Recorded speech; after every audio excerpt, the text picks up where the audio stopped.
और आखिरी सुनेहा मेरे लिए दसो मैनू की करना चाहिए है, मजाज की चीज़ां जिहड़ियां घट करनियां चाहिए?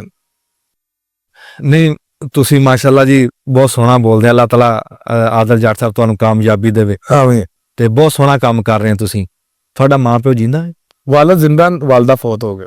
अच्छा, ते बस यही मैं तो कहूँगा हुण ना थोड़ा जिहा मशहूर जिद्दां तुसी माशाअल्लाह तुसी भी हैं ते मां प्यो नू टाइम घट दे हुंदा, बिल्कुल इदा ही है, इदां ही है ना। इदा ही है। बस इस गल ते मैं तो यही तुहानू कहूँगा। उंज मैं तुहानू कह लो भी सूरज नू चिराग दिखाने वाली गल आ, तुसी आप जाने अस्तगफिरुल्लाह, नहीं अस्तगफिरुल्लाह। माशाअल्लाह तुहाडीਆਂ गल्लां सुणीਆਂ ना, अल्लाह तुसीं जाने जाना सोहना बोलदे आ अल्लाह हर शै। अल्लाह उंज मैं अपनी बीती दी गल दसन लगा भी तुसी भी कैमरे च आने आ भी दिहाड़ी दे विच ना एक बारी जरूर अपने प्यो दा दीदार करया कर।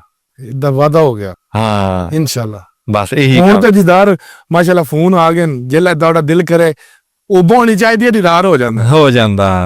जिउंदे वास्ते रहो, रब कामयाब करे। अल्लाह तुहानू इज्जतां दे। बहुत शुक्रिया।